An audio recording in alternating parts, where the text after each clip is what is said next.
Hello everyone, my name is Prachi. Welcome to selection mate. I hope आप सब अच्छे होंगे और आपकी तैयारी भी आपके आने वाले एग्ज़ाम के लिए बहुत अच्छी चल रही होगी।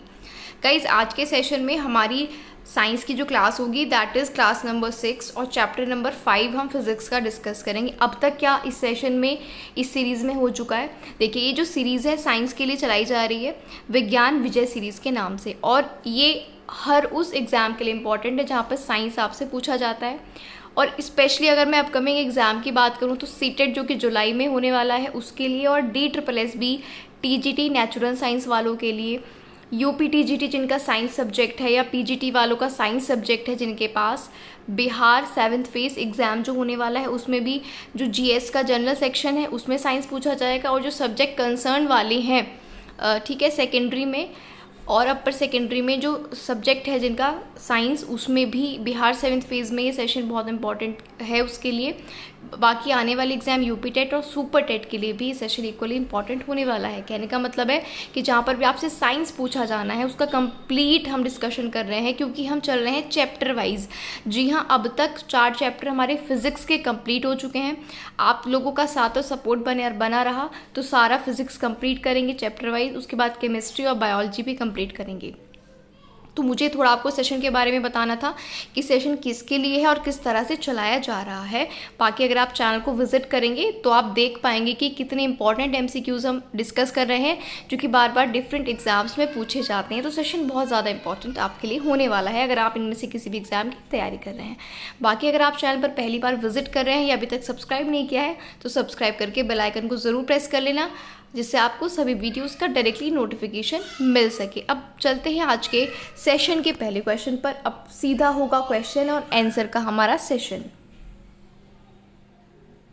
चलिए पहले क्वेश्चन के साथ स्टार्ट करते हैं। पहला क्वेश्चन आपके सामने स्क्रीन पर है, पराध्वनिक तरंगों की आवृत्ति कितनी होती है। आवृत्ति का मतलब होता है फ्रीक्वेंसी। तो जो पराध्वनिक तरंगे होती हैं उनके बारे में कि वेव्स यानी तरंग चैप्टर हम इससे पहले सेशन में पढ़ चुके हैं। नहीं आपने देखा है तो ज़रूर देख लीजिएगा। पराध्वनिक तरंगों की आवृत्ति यानी कि फ्रीक्वेंसी कितनी होती है, आपके पास 4 ऑप्शन है। पहले जो आपको राइट आंसर लगता है अपने माइंड में आप उसको मार्क कर लेंगे और फिर राइट आंसर यहाँ पर जानेंगे कि आपका सही है या गलत है।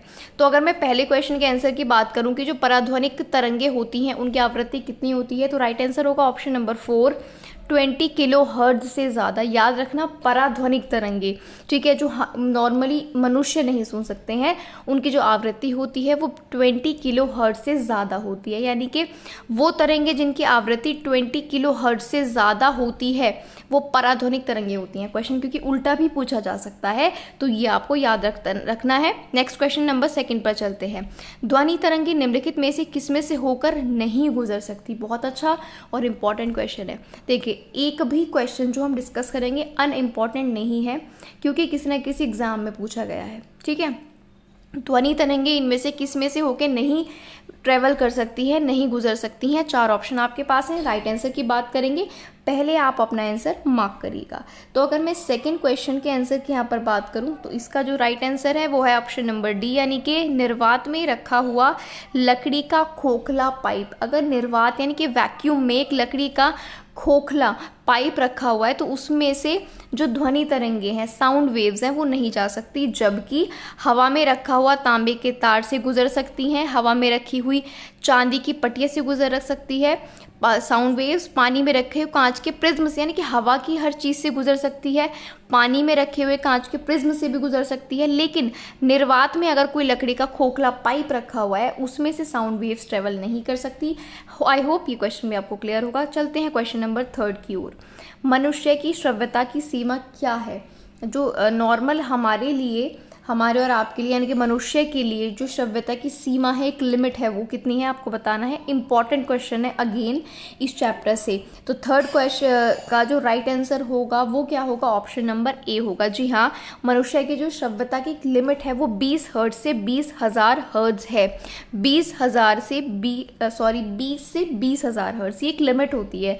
मिनिमम 20 हर्ट्ज से लेकर मैक्सिमम 20,000 हर्ट्ज तक हम सुन सकते हैं। तो याद रखिएगा, मनुष्य की श्रव्यता की सीमा है ऑप्शन नंबर ए, यानी कि 20 से 20,000 हर्ट्ज। नेक्स्ट क्वेश्चन की बात करते हैं, क्वेश्चन नंबर 4। सामान्य टीवी रिमोट कंट्रोल में यूज़ की जाने वाली कौन सी वेव्स होती हैं? लास्ट सेशन में भी, क्योंकि हमने वेव्स पढ़ा था तरंगे, उसमें भी ये क्वेश्चन आया था और इसमें भी आया, क्योंकि ये इंपॉर्टेंट क्वेश्चन है। टीवी के रिमोट में कौन सी वेव्स यूज़ की जाती हैं? 4 ऑप्शन आपके पास है, राइट आंसर फटाफट से करिएगा। तो फोर्थ ऑप्शन जो क्वेश्चन का राइट ऑप्शन है ऑप्शन सी, यानी अवरक्त किरणें, यानी कि जो इंफ्रारेड रेज होती हैं, इंफ्रारेड अवरक्त किरणें। जी हाँ, फोर्थ का राइट आंसर होगा ऑप्शन सी। टीवी के रिमोट कंट्रोल में अवरक्त किरणें होती हैं, यानी कि इंफ्रारेड जो होती हैं किरणें होती हैं, याद रखेंगे इंफ्रारेड किरणें होती हैं, रेज होती हैं। क्लियर है? फिफ्थ क्वेश्चन की बात करते हैं।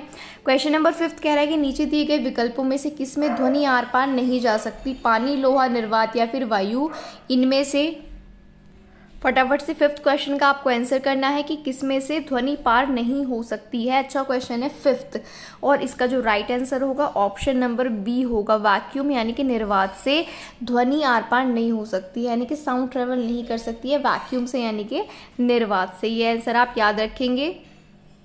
बात करते हैं क्वेश्चन नंबर 6 की। 6 क्वेश्चन कहता है कि स्पष्ट रूप से प्रतिध्वनि सुनने के लिए परावर्तक सतह और सुनने वाले के मध्य कम से कम कितनी दूरी होनी चाहिए? परावर्तक सतह का मतलब है जहाँ से रिफ्लेक्ट होती है ध्वनि, यानी कि आवाज़ जिस सतह से, जिस बेस से रिफ्लेक्ट होती है, उसके और सुनने वाले के बीच में कम से कम कितनी ध्वनि होनी चाहिए, ये आपको बताना है। क्वेश्चन नंबर 6 का राइट आंसर क्या होगा? तो 6 का जो राइट आंसर होगा वो होगा ऑप्शन नंबर डी। जी हाँ, 16.5 मीटर यानी कि 16.5 मीटर की दूरी जो है वो कम से कम होनी चाहिए, एक मिनिमम डिस्टेंस है। तो जहाँ से ध्वनि रिफ्लेक्ट होती है और सुनने वाले के बीच में कितनी कम से कम दूरी होनी चाहिए? 16.5 मीटर यानी कि 16.5 मीटर। नेक्स्ट क्वेश्चन पर चलते हैं। क्वेश्चन नंबर 7, ध्वनि का वायु में वेग अप्रॉक्सीमेटली कितना होता है? जो वेलोसिटी होती है साउंड की, ठीक है, किसमें? वायु में। तो ध्वनि का वायु में कितना वेग होता है, आपको इसका राइट आंसर करना है। 7th क्वेश्चन का राइट आंसर क्या होगा? तो 7th का जो राइट आंसर है वो होगा ऑप्शन नंबर सी। जी हाँ, 7 का right answer option number C है। 330 मीटर पर सेकेंड अप्रॉक्सीमेट है ये, ठीक है। ध्वनि का जो वायु में वेग होता है वो कितना होता है? लगभग 330 मीटर पर सेकंड, याद रखेंगे। 3 × 10⁸ बोला जाता है, लेकिन यहाँ पर जो ऑप्शन सही है वो कितना है? 330 मीटर पर सेकंड। क्लियर है? नेक्स्ट क्वेश्चन नंबर 8 पर चलते हैं। क्वेश्चन 8 कहता है आपसे निम्नलिखित कथनों पर विचार करना है और बताना है इनमें से कौन सा सही है। 2 ऑप्शन है, दोनों को ध्यान से पढ़िए और बताइए इनमें से कौन सा सही ऑप्शन है, या फिर दोनों सही हैं या फिर दोनों गलत हैं। 8th क्वेश्चन का आपको आंसर करना है। अगर मैं 8 के राइट आंसर की बात करूं तो इसमें केवल जो ऑप्शन नंबर बी है वो सही है, यानी कि 2 वाला सही है। 8 का राइट आंसर क्या है? बी। सेकंड ऑप्शन क्या कहता है? गलत वाला हम नहीं पढ़ेंगे, सही वाला पढ़ेंगे। ध्वनि शैलों में से केवल अनुदैर्ध्य प्रत्यास्थ तरंगों के रूप में प्रगामी होती है, यानी कि ट्रेवल करती है। जो शेल्स होते हैं तो ध्वनि शैलों में केवल अनुदैर्ध्य ही तरंगों के रूप में प्रगामी होती है, यानी कि ट्रेवल करती है, केवल ये बात यहाँ पर ठीक है। बढ़ते हैं नेक्स्ट क्वेश्चन नंबर 9 की ओर। क्वेश्चन नंबर 9 कहता है पराश्रव्य वे ध्वनियाँ हैं जिनकी आवृत्ति कितनी होती है? पढ़ा है हमने अभी 2-3 पहले क्वेश्चन में पढ़ा है कि पराश्रव्य ध्वनियों की जो फ्रीक्वेंसी होती है वो कितनी होती है। तो हमने अभी पढ़ा है 9th क्वेश्चन का ऑप्शन नंबर ए 20,000 हर्ट्ज से अधिक होती है, ये आप याद रखेंगे, ठीक है। कितनी होती है? 20,000 हर्ट्ज से ज़्यादा होती है। क्लियर है? पराश्रव्य की कितनी होती है? पराश्रव्य की होती है 20,000 हर्ट्ज से ज़्यादा। नेक्स्ट क्वेश्चन, वो शायद उसमें कुछ और पूछा हुआ था, इससे रिलेटेड ही क्वेश्चन था। यहाँ पर पराश्रव्य की बात जो हम जनरली नहीं सुन सकते हैं, 20,000 हर्ट्ज से अधिक उनकी फ्रीक्वेंसी होती है। 10th क्वेश्चन की बात करते हैं। 10th क्वेश्चन आपसे क्या कहता है? लगभग 20 डिग्री सेंटीग्रेड के तापक्रम पर किस माध्यम में ध्वनि की गति मैक्सिमम होगी? कि अगर टेम्परेचर 20 डिग्री सेंटीग्रेड है तो ध्वनि स्पीड जो होगी, ध्वनि की स्पीड ऑफ साउंड जो होगी वो मैक्सिमम किस में होगी? हवा में, पानी में, ग्रेनाइट में या लोहे में? कब? जब टेम्परेचर 20 डिग्री सेंटीग्रेड होगा। 10th क्वेश्चन का आपको राइट आंसर करना है। 10th के राइट आंसर की अगर मैं बात करूं तो जो लोहा है यानी कि ठोस है, ठीक है, यहाँ पर बात चल रही है किसकी? लोहे की। तो यहाँ पर जो लोहे की गति होगी वो क्या होगी? मैक्सिमम। क्लियर है? तो 20 डिग्री की टेम्परेचर पर जो ध्वनि की गति होगी वो मैक्सिमम होगी किसमें? लोहे में, आप याद रखेंगे। नेक्स्ट क्वेश्चन नंबर 2 है माध्यम है जल, इस्पात और नाइट्रोजन। ठीक है, इनमें से ध्वनि की चाल को आरोही क्रम में लिखना है, यानी कि सबसे कम इनमें से ध्वनि की चाल किसकी है, फिर उससे ज़्यादा, फिर उससे ज़्यादा। आरोही क्रम यानी कि इंक्रीजिंग ऑर्डर में आपको यहाँ पर बताना है ध्वनि की चाल। जल में, इस्पात में और हाइड्रोजन में 11 का राइट आंसर क्या होगा? तो 11 का राइट आंसर है ऑप्शन नंबर बी, यानी कि सबसे ज़्यादा जो ध्वनि की चाल होगी वो होगी नाइट्रोजन में, यानी कि गैस में। उसके बाद किस में होगी ध्वनि की चाल ज़्यादा, उससे ज़्यादा होगी जल में, और उससे ज़्यादा किस में होगी, इस्पात में, यानी कि ठोस में। ठीक है, तो ये आपको याद रखना है कि सबसे ज़्यादा ध्वनि की चाल सबसे कम है नाइट्रोजन में, फिर उससे ज़्यादा पानी में, और फिर उससे ज़्यादा इस्पात में। क्लियर है? यानी कि सबसे ज़्यादा किस में है, इस्पात में, फिर जल में और फिर नाइट्रोजन में। क्लियर है ये सीक्वेंस आपको? ठीक है, ये आपको याद होना चाहिए। नेक्स्ट क्वेश्चन, 12th क्वेश्चन कहता है चमगादड़ अंधेरी रातों में उड़ सकते हैं और अपना शिकार भी कर सकते हैं, इसका क्या कारण है? शायद आपने क्वेश्चन पहले भी किसी न किसी एग्जाम में बुक में देखा होगा। ये क्वेश्चन कई बार एग्जाम में पूछा गया है कि चमगादड़ रात के अंधेरों में उड़ भी सकते हैं और अपना शिकार भी कर लेते हैं, किस कारण से ऐसा होता है? 12th का आपको राइट आंसर करना है। तो 12th का जो राइट आंसर होगा वो होगा ऑप्शन नंबर डी। जी हाँ, वे पराध्वनि तरंगे निकालते हैं और उन्हीं के द्वारा निर्देशित होते हैं। ठीक है, पराध्वनि तरंगों से उन्हें उनकी क्या मिलती है, डायरेक्शन मिलती है। चमगादड़ को रात में पराध्वनि तरंगे वो निकालते हैं, उसकी हेल्प से वो उड़ सकते हैं और अपने शिकार को पकड़ पाते हैं। नेक्स्ट क्वेश्चन नंबर 13, यदि VA, VW और VS क्रमशः वायु, यानी कि VA का मतलब है एयर, VW का मतलब है वाटर और S का मतलब है यहाँ पर इस्पात के बारे में कहा गया है, इसकी ध्वनि गति है, तो सबसे ज़्यादा ध्वनि की गति किस में होती है? बताइए। 13 का राइट आंसर होगा, आपको सीक्वेंस यहाँ पर बताना है। 13 का राइट आंसर क्या होगा? तो आपको बताना है सॉलिड में, एयर में या फिर वाटर में ध्वनि की जो गति होती है, स्पीड ऑफ साउंड होती है, किस में ज़्यादा होती है? सीक्वेंस। 13 का राइट आंसर होगा ऑप्शन नंबर ए, सबसे ज़्यादा सॉलिड में, फिर वाटर में और फिर एयर में। ठीक है, सबसे ज़्यादा ध्वनि की चाल या गति किस में होगी? सॉलिड में होगी, उसके बाद वाटर में, लिक्विड में होगी और उसके बाद एयर में होगी। क्लियर है? नेक्स्ट क्वेश्चन पर चलें। सो 14 क्वेश्चन आपसे कहता है, यहाँ पर ये जो क्वेश्चन है आपका कह रहा है 14, समुद्र तल के निकट मैक संख्या 1 पर जा रहे वायुयान की चाल की तुलना में 15 किलोमीटर की ऊंचाई पर मैक संख्या 1 पर जा रहे वायुयान की चाल अधिक होती है, और इसका कारण दिया है कि ध्वनि की गति परिवर्ती माध्यम के ताप पर निर्भर करती है। क्या सही है, क्या गलत है? दोनों ऑप्शन आप ध्यान से पढ़िए, वीडियो को पॉज भी आप कर सकते हैं, दोनों ऑप्शन को पढ़ना है और समझिए कि इसमें आपसे क्या कथन कारण दोनों सही हैं। 14 का राइट आंसर आपको करना है। तो 14 के राइट आंसर की अगर मैं बात करूँ तो डी ऑप्शन यहाँ पर सही होगा। डी ऑप्शन क्या होगा? सही होगा। ए गलत है लेकिन आर सही है। तो जो गलत है हम उसे पढ़ेंगे नहीं, जो सही बात है वो पढ़ते हैं। ध्वनि की जो गति है वो परिवर्ती माध्यम के ताप पर यानी कि टेम्परेचर पर निर्भर करती है। याद रखिएगा, स्पीड ऑफ साउंड जो परिवर्ती माध्यम होगा, ठीक है, उसके टेम्परेचर पर निर्भर करेगी, ये आप याद रखेंगे। बढ़ते हैं क्वेश्चन नंबर 15 की ओर। 15 आपसे कहता है जब दो लोग आपस में बात करते हैं तब कितने डेसिबल की ध्वनि उत्पन्न होती है। जनरली जब दो लोग बात कर रहे होते हैं तो कितने डेसिबल की जो ध्वनि है, साउंड है, वो जनरेट होती है। 15 का राइट आंसर करना है। अच्छा क्वेश्चन है ये भी। 15 के राइट आंसर की मैं बात करूं, ऑप्शन नंबर सी होगा। लगभग अप्रॉक्सीमेटली 30 डेसिबल। जब दो लोग आपस में नॉर्मली कन्वर्सेशन कर रहे होते हैं, बात कर रहे होते हैं, तो लगभग 30 डेसिबल की ध्वनि उत्पन्न उस समय होती है। कितनी? 30 decibel, 30 decibel approximately. Next question की बात करते हैं 16। कथन में कहता है अनुरणन विशेषतः बड़े गिरजाघरों तथा अन्य बड़े भवनों में प्रतीत होता है। ठीक है, जो आवाज़ गूंजती है उसकी बातें चल रही है और इसका कारण दिया है दीवारों, छत और धरातल से अपवर्तीय ध्वनि का परावर्तन हो सकता है। अब बताइए क्या सही है क्या गलत है। अनुरणन का मतलब है जो आवाज़ गूंजती है उसकी बात यहाँ पर चल रही है। 16 का राइट आंसर आपको करना है। तो 16 का राइट आंसर हो जाएगा ऑप्शन नंबर ए। ठीक है, बिल्कुल दोनों बातें सही हैं और कारण भी इसका सही है। तो पहले क्या बोला था कि ये कहाँ पर होता है? बड़े गिरजाघरों में, चर्च में और बड़े भवनों में होता है। सही बात है। और इसका कारण ये है कि दीवारों, छत और धरातल से ध्वनि रिफ्लेक्ट होती है, इसलिए ऐसा होता है कि आवाज़ गूंजती है। 17 क्वेश्चन की बात करेंगे। निम्नलिखित में से कथनों पर आपको बताना है कौन सा सही है, दोनों में से। दोनों कथन आराम से पढ़िए, वीडियो को पॉज भी आप कर सकते हैं। दोनों ऑप्शंस को पढ़ना है और अपना राइट आंसर आपको करना है। 17 का राइट आंसर क्या होगा?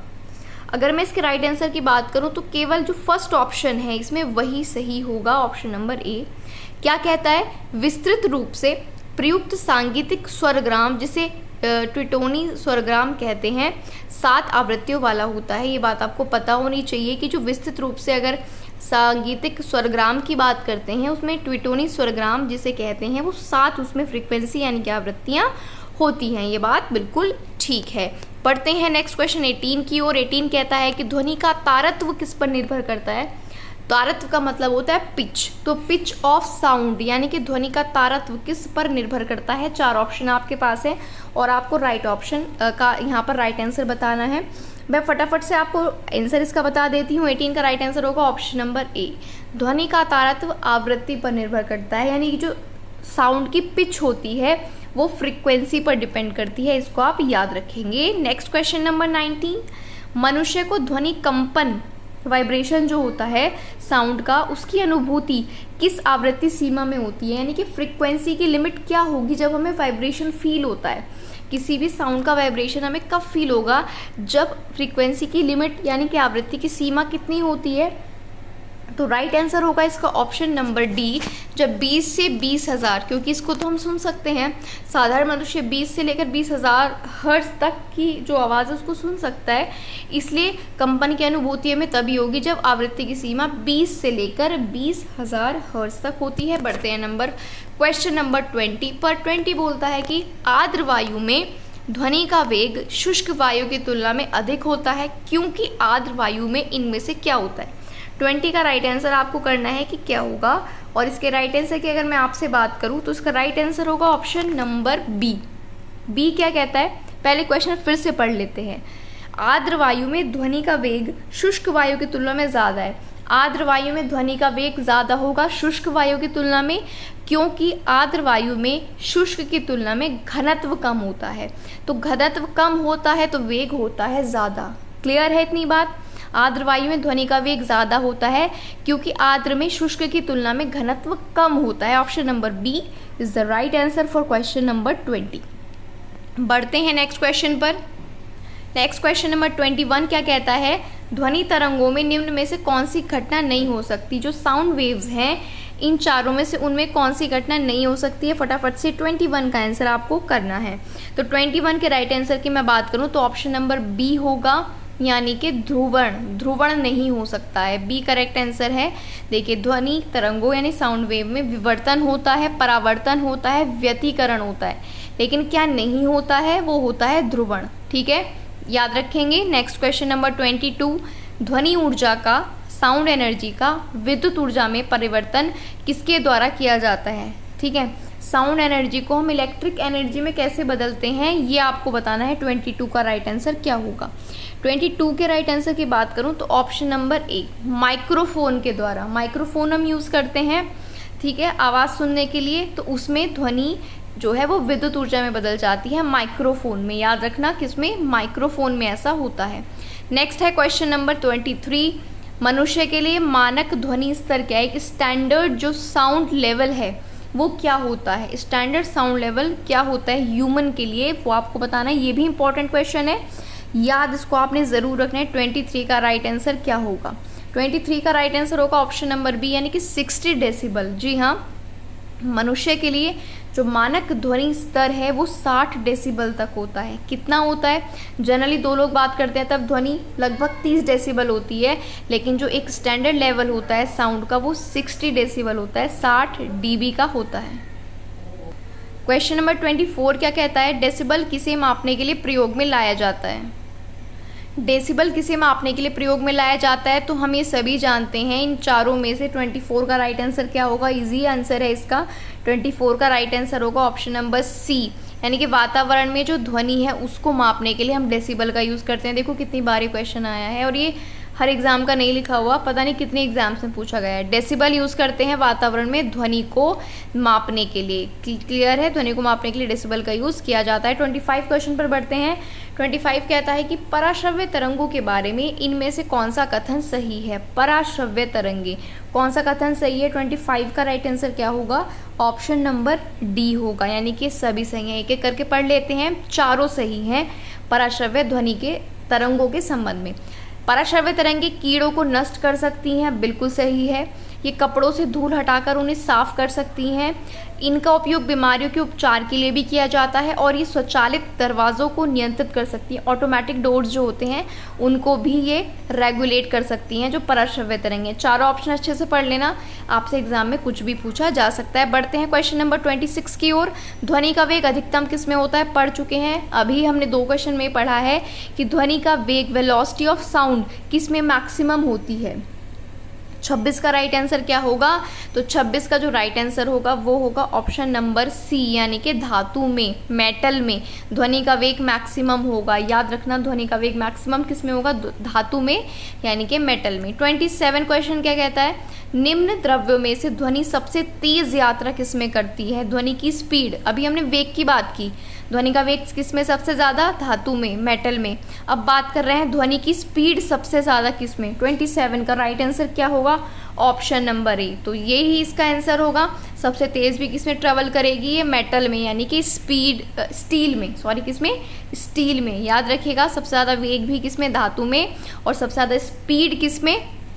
धातु में, यानी कि स्टील। इन चारों में से धातु कौन सी है? स्टील है, तो ऑप्शन ए करेक्ट हो जाएगा। नेक्स्ट क्वेश्चन की ओर बढ़ते हैं। Next question number 29। WHO के अनुसार एक नगर के लिए सुरक्षित ध्वनि प्रदूषण स्तर है। अब ये ध्वनि प्रदूषण की बात आ गई है, नॉइज़ पॉल्यूशन की। तो किसी भी एक नगर के लिए जो सुरक्षित ध्वनि प्रदूषण का स्तर है कि हाँ इतने तक प्रदूषण जो है, इतने तक प्रदूषण नहीं होगा, उसके बाद प्रदूषण, ध्वनि प्रदूषण शुरू हो जाएगा। 29 का राइट आंसर क्या होगा? Option number A. तो WHO यानी कि वर्ल्ड हेल्थ ऑर्गेनाइजेशन के अकॉर्डिंग एक नगर के लिए सुरक्षित ध्वनि प्रदूषण का स्तर अगर 45 dB तक है तो वो सेफ है। 45 डेसिबल से ऊपर हुआ तो वो खतरनाक लेवल पर चला जाता है, डेंजर लेवल पर चला जाता है। तो 29 का राइट आंसर ऑप्शन ए होगा। किसी भी नगर के लिए जो ध्वनि प्रदूषण का स्तर है वो 45 डेसिबल यानी कि 45 डेसिबल तक ही सुरक्षित है। नेक्स्ट क्वेश्चन, रात के समय आवासीय क्षेत्र में शोर का अनुमानित स्तर क्या होता है? रात के टाइम पर जो रहने वाला इलाका है, जहाँ लोग रहते हैं, वहाँ पर जो शोर होता है वो लगभग उसका कितना डेसिबल का लेवल होता है? 30। इनमें से आपसे कोई सा भी एक क्वेश्चन पूछ लेगा लेवल, जब इसके लेवल की बात आएगी कि कितना डेसिबल है। 30 का जो राइट आंसर है वो होगा ऑप्शन नंबर ए। तो देखिए यहाँ पर आपके लिए आसान है याद करना कि अगर नगरों के लिए हम बात करते हैं ध्वनि स्तर कहाँ तक सुरक्षित है? 45 डेसिबल तक। और रात के समय आवासीय क्षेत्र में भी शोर का जो एक लेवल होता है अनुमानित, वो भी 45 डेसिबल होता है। 30 का option number A correct answer हो जाएगा। नेक्स्ट क्वेश्चन पर बढ़ते हैं। नेक्स्ट क्वेश्चन नंबर 31 क्या कहता है? एक जैव पद्धति जिसमें पराश्रव्य ध्वनि का यूज़ किया जाता है। इनमें से एक ऐसी पद्धति है, एक ऐसा पैटर्न है जिसमें पराश्रव्य ध्वनि का यूज़ करते हैं, वो कौन सा है? तो 31 का जो राइट आंसर होगा वो होगा ऑप्शन नंबर ए, सोनोग्राफी में। जो सोनोग्राफी का नाम आपने सुना होगा, ट्रीटमेंट में यूज़ की जाती है सोनोग्राफी। सोनोग्राफी में पराश्रव्य ध्वनि का यूज़ किया जाता है, याद रखना। किसमें? सोनोग्राफी में। नेक्स्ट क्वेश्चन 32 पर बढ़ते हैं। 32 कहता है चंद्रमा के धरातल पर 2 व्यक्ति एक दूसरे की बात नहीं सुन सकते, ऐसा क्यों है? ये क्वेश्चन 1000 टाइम्स, पता नहीं कितनी बार अलग अलग एग्जाम में पूछा गया है। बहुत इंपॉर्टेंट क्वेश्चन है, आपको इसका आंसर भी ज़रूर मालूम होगा कि चंद्रमा पर जब 2 व्यक्ति एक दूसरे से बात करते हैं तो वो सुन नहीं सकते एक दूसरे को। ऐसा क्यों होता है? ऐसा इसलिए होता है क्योंकि चंद्रमा पर एटमॉस्फेयर है ही नहीं, वहाँ वायुमंडल नहीं है, तो वहाँ जो ध्वनि है वो ट्रेवल कर ही नहीं सकती। तो ऑप्शन नंबर बी करेक्ट हो जाएगा, चंद्रमा पर वायुमंडल नहीं है। 33 म्यूज़िक कॉन्सर्ट्स के लिए हॉल की दीवारों को कैसा जो है बनाना चाहिए? किस तरह हॉल की दीवारें कैसी होती हैं? जहाँ पर म्यूज़िक कॉन्सर्ट होते हैं वहाँ के हॉल की दीवारें कैसी होती हैं? 33 का आपको राइट आंसर करना है, जो कि होगा ऑप्शन नंबर डी, यानी कि ध्वनि को अवशोषित करती हैं जिससे बाहर ना जाए। म्यूजिक कॉन्सर्ट्स में हॉल की दीवारें ध्वनि को एब्जॉर्ब करती हैं, अवशोषित करती हैं, याद रखिएगा option D is the right answer. 34 question, निम्नलिखित में से किस माध्यम में ध्वनि अपेक्षाकृत तेज चलेगी? हमें पता है सॉलिड में सबसे तेज चलती है, फिर लिक्विड में और फिर एयर में। 34 का राइट आंसर क्या हो जाएगा? ऑप्शन नंबर बी, क्योंकि ये क्या है? गैस है, ये भाप है, ये जल है। सबसे तेज ध्वनि किस में ट्रेवल करेगी? सॉलिड में, लोहे की छड़ में। Option B is the right answer. 35 question कहता है ध्वनि तरंगे इन चारों में से किस में ट्रेवल कर सकती हैं? राइट आंसर आपको करना है 35 क्वेश्चन का। तो 35 का राइट आंसर होगा ऑप्शन नंबर डी, ध्वनि तरंगे ठोस और गैस दोनों माध्यमों में चल सकती हैं। ठीक है, याद रखना ध्वनि तरंगे सॉलिड में भी चल सकती हैं और गैस में भी चल सकती हैं, दोनों में चल सकती हैं। इसका डी ऑप्शन क्या है? राइट आंसर है। आज के और इस चैप्टर के लास्ट क्वेश्चन पर चलते हैं 36। निम्नलिखित में से किसका ध्वनि के वेग पर कोई प्रभाव नहीं पड़ेगा? यानी कि जो वेलोसिटी होगी साउंड की, उस पर इनमें चारों में से किसका प्रभाव नहीं पड़ेगा? 36 का आपको राइट आंसर करना है। तो 36 का राइट आंसर मैं आपको बता दूं, ऑप्शन नंबर ए, यानी कि दाब यानी कि प्रेशर। ध्वनि के वेग पर दाब यानी प्रेशर का कोई प्रभाव नहीं पड़ेगा। तो किसका प्रभाव पड़ेगा? वो है टेम्परेचर, डेंसिटी और ह्यूमिडिटी यानी कि आर्द्रता। ध्वनि के वेग पर तापमान का, घनत्व का और आर्द्रता का इफेक्ट पड़ेगा, जबकि दाब का कोई इफेक्ट नहीं पड़ेगा। तो यहाँ पर आपके खत्म हो जाते हैं इस ध्वनि यानी कि साउंड चैप्टर के सारे क्वेश्चंस। आई होप आपको सेशन अच्छा लगा है और क्वेश्चंस भी इंपॉर्टेंट लगे होंगे। आज के लिए इतना ही रखेंगे। अगर सेशन आपको अच्छा लगा है तो अपनी तरफ से सिर्फ आप इतना कीजिए कि वीडियो को लाइक ज़रूर कर दीजिए, जिससे हमें भी मोटिवेशन मिले। और जाने से पहले अभी तक आपने सब्सक्राइब नहीं किया है तो please do subscribe and press the bell icon, जिससे आपको मिलती रहे हर वीडियो की नोटिफिकेशन। अगले चैप्टर में अगले चैप्टर की जो क्वेश्चन हैं इंपॉर्टेंट, उसकी हम बात करेंगे। और जाने से पहले आपको बस एक छोटा सा काम करना है कि इस वीडियो को शेयर करना है अपने दोस्तों के साथ, जो भी आपकी स्टडी ग्रुप्स हैं उन्हीं में, केवल चाहे टेलीग्राम पर हो या व्हाट्सएप पर हो। आप इस वीडियो को ज़रूर शेयर कर दें अपने दोस्तों के साथ। बाकी अगर आपके कोई डाउट्स हैं तो डिस्क्रिप्शन में टेलीग्राम चैनल का लिंक रहता है, वहाँ पर अपने डाउट्स आप हमसे पूछ सकते हैं या फिर कॉमेंट बॉक्स में भी लिख सकते हैं। लाइक ज़रूर करना, शेयर भी करना और सब्सक्राइब किए बिना बिल्कुल मत जाना। मिलते हैं नेक्स्ट वीडियो में, तब तक के लिए आप पढ़ते रहिए, अपनी लगातार तैयारी करते रहिए। Thank you for watching the video.